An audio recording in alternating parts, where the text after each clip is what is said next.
Content ತಯಾರಿಸಲು ಪರದಾಡುತ್ತಾರೆ. Plan ಮಾಡಿ ನಿರ್ವಹಣೆಯನ್ನು ಸುಲಭಗೊಳಿಸಿ ಪ್ಲೇಲಿಸ್ಟ್ ರಚಿಸಿ. 2. ಪ್ರಾರಂಭಿಸದಿರುವುದು. ಪರ್ಫೆಕ್ಷನ್ ಮುಖ್ಯವಲ್ಲ. ನಿಮ್ಮ ಮೊದಲ ವಿಡಿಯೋಗಳು ತುಂಬಾ ಉತ್ತಮವಾಗಿರದೇ ಇರಬಹುದು, ಆದರೆ ಪ್ರಾರಂಭಿಸುವುದು ದೊಡ್ಡ ಬೆಳವಣಿಗೆ. ಪರ್ಫೆಕ್ಟ್ ಮೂವ್ಮೆಂಟ್ ಕಾಯುವ ಮೂಲಕ ನೀವು ಪ್ರಗತಿಯನ್ನು ವಿಳಂಬ ಮಾಡುತ್ತೀರಿ. 3. ಅಸಹನೆ. ಫಲಿತಾಂಶಗಳು ಸಮಯ ತೆಗೆದುಕೊಳ್ಳುತ್ತವೆ. ಯೂಟ್ಯೂಬ್ ಚಾನೆಲ್ ಬೆಳೆಸುವುದು ಲಾಂಗ್ ಟರ್ಮ್ ಪ್ರಯತ್ನ. ಶೇರ್ಗಳು ಸ್ವಲ್ಪ ಸಮಯ ತೆಗೆದುಕೊಳ್ಳುತ್ತವೆ. ರಾತ್ರೋರಾತ್ರಿ ಬೆಳೆದು ಬಿಡಲು ಸಾಧ್ಯವಿಲ್ಲ. 4.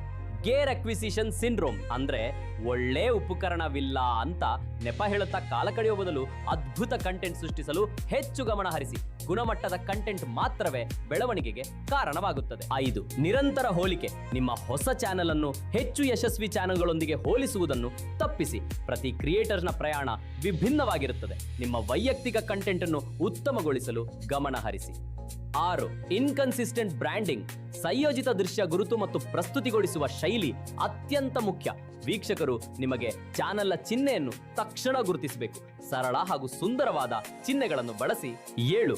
ಅಪ್ರಸ್ತುತ ವೀಕ್ಷಣೆ. ನೋಡುಗರ ಸಂಖ್ಯೆ ಹೆಚ್ಚಿಸಷ್ಟೇ ವಿಡಿಯೋಗಳನ್ನ ವೀಕ್ಷಿಸೋದು ಉಪಯುಕ್ತ. ಆದರೆ ನೀವು ಕಲಿತದ್ದು ಬಳಸಿ ಪ್ರಾಯೋಗಿಕವಾಗಿ ಪ್ರಯತ್ನಿಸದೇ ಇರುವುದೇ ತಪ್ಪಾಗತ್ತೆ. ಈಗಲೇ ತಮ್ಮ ಕಂಟೆಂಟ್ ಅನ್ನ ಉತ್ತಮಗೊಳಿಸಲು ಕ್ರಮಗಳನ್ನ ತೆಗೆದುಕೊಳ್ಳಿ. 8.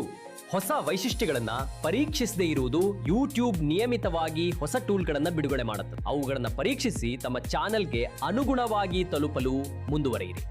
9. ಪ್ರಯೋಗ ಮಾಡುವ ಭಯ. ಹೊಸ ಕಂಟೆಂಟ್ ಐಡಿಯಾಗಳನ್ನ ಪ್ರಯತ್ನಿಸಲು, ಶೂಟಿಂಗ್ ತಂತ್ರಗಳನ್ನ ಪ್ರಯೋಗಿಸಲು ಅಥವಾ ದೃಶ್ಯವನ್ನ ಬದಲಾಯಿಸಲು ಹೆದರಬೇಡಿ. ಪ್ರಯೋಗಗಳು ಹೊಸ ಬೆಳವಣಿಗೆಯನ್ನ ಉತ್ತೇಜಿಸಬಹುದು. 10. ಪ್ರತಿಕ್ರಿಯೆ ಇಲ್ಲದಿರುವುದು. ನಿಮ್ಮ ಪ್ರೇಕ್ಷಕರೊಂದಿಗೆ ಬೆರೆಯಿರಿ. ಕಾಮೆಂಟ್ಸ್ಗೆ ಪ್ರತಿಕ್ರಿಯೆ ನೀಡಿ, ಪ್ರತಿಕ್ರಿಯೆ ಕೇಳಿ ಮತ್ತು ನಿಮ್ಮ ಚಾನೆಲ್ ಸುತ್ತ ಕಮ್ಯುನಿಟಿಯನ್ನ ನಿರ್ಮಿಸಿ. 11. ಅಸಮಂಜಸ ಅಪ್ಲೋಡ್ ವೇಳಾಪಟ್ಟಿ. ನಿಯಮಿತವಾಗಿ ಪೋಸ್ಟ್ ಮಾಡುವುದು ಮುಖ್ಯ.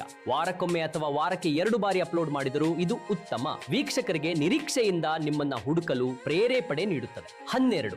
ನಕಲು ಮಾಡುವುದು. ನೈಜವಾಗಿರಲು ಪ್ರಯತ್ನಿಸಿ. ಇತರರನ್ನ ಅನುಕರಿಸುವುದರಿಂದ ಬರ್ನ್ಔಟ್ ಮಾತ್ರ ಆಗುತ್ತದೆ. ನಿಮ್ಮ ಪ್ರೇಕ್ಷಕರು ನಿಮ್ಮ ನೈಜತೆ ಜೊತೆ ಕನೆಕ್ಟ್ ಆಗಬೇಕು. ವ್ಯಕ್ತಿತ್ವವನ್ನ ವಂಚಿಸಿಕೊಳ್ಳದಿರಿ. 13. ವ್ಯತ್ಯಯಕಾರಿ ಅಂಶಗಳು. ವೀಕ್ಷಕರ ಅನುಭವವನ್ನ ಯಾವಾಗಲೂ ಗಮನಿಸಿ. ಸರಿಯಲ್ಲದ ವಿಡಿಯೋ, ಕೆಟ್ಟ ಧ್ವನಿಯಂತಹ ವ್ಯತ್ಯಾಸಗಳನ್ನ ತಪ್ಪಿಸಿ. ಸ್ಪಷ್ಟವಾಗಿ ಒಳ್ಳೆಯ ಕಂಟೆಂಟ್ ನೀಡಲು ಗಮನ ಹರಿಸಿ. 14. ಸ್ವಯಂ ಕೇಂದ್ರಿತ ಕಂಟೆಂಟ್. ನಿಮ್ಮ ಪ್ರೇಕ್ಷಕರ ಬಗ್ಗೆ ಯೋಚಿಸಿ.